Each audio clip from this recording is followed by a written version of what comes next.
Caroline, since you haven't been around for a few weeks, give you a chance to talk about something. Well, you've been off celebrating Easter forever. It's been 2 weeks. So mine's not monkey pong. It's very legal tech, actually. So there were two things, and I wasn't sure which one to talk about. So that Litera has made another acquisition, and I was just thinking about talking about what that means, but then also I helped to host Oracle to host the launch of their new global practice management system last night, which is also quite interesting. Bob, do you have a preference for which I talk about? Whatever you like.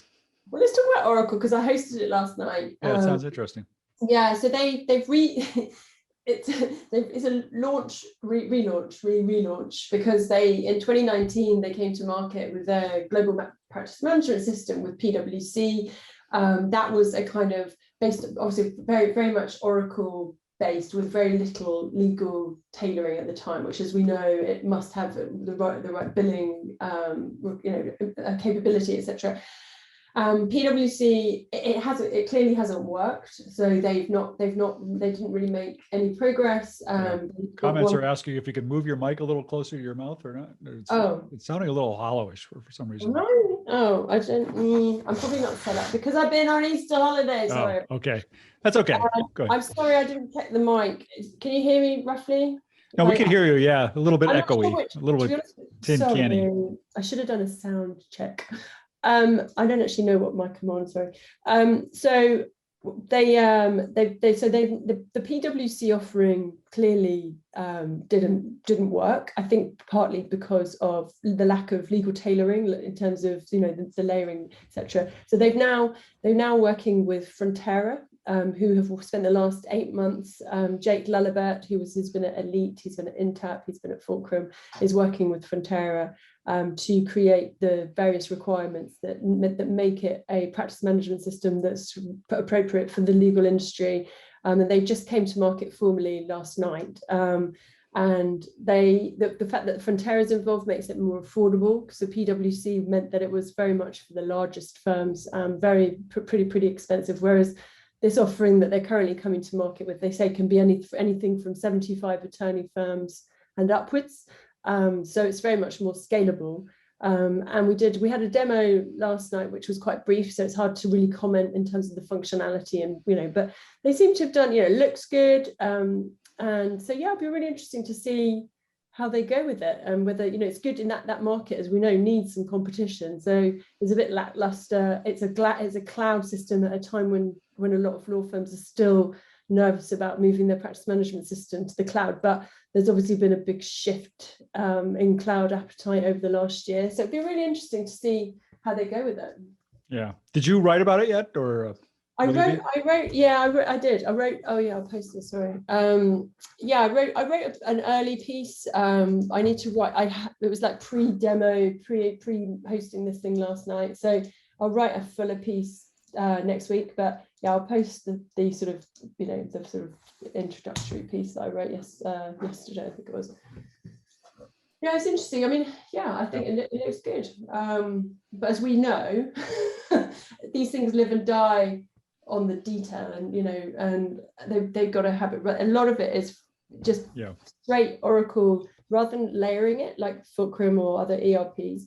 They've actually used a lot of the Oracle native functionality, which is great because it means they can update it. But it's whether they've got it right, and firms are obviously going to be wanting to look very closely. But I do think their timing is good in terms of but I don't know. Does anyone else, have you heard much about it, Bob? Or no, I haven't heard anything about it.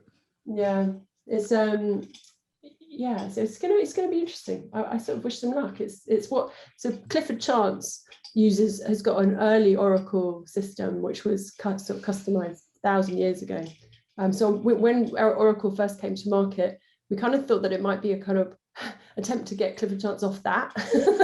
And I know, it'd be interesting to see. I think this is still probably going to appeal to a lot of the bigger firms, to be honest with you, but it'd be interesting to see.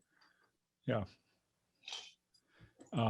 Anybody have any thoughts on that or comments? Or I mean, my only comment is just I find it interesting and probably the right way to go, specifically having something that is tailored to the legal market. Like, I find it so interesting, particularly as a lot of people in law firms say, we want enterprise tech, we want technology that works as easy as possible, the way that you get like Google or Salesforce or some of these larger enterprise tech out there. But then when the rubber hits the road and attorneys actually try using it, they say, oh, well, okay, this doesn't do XYZ that we clearly need in a law firm. And something like practice management, I think, would definitely fall within that particular purview of we want something that is as tailored to legal as possible. So it makes sense that they went down that route to me. I mean, there's certain things they have to have, right? But sort of legally, and also because of the way they do the billable hour and alternative fees and all of that kind of stuff.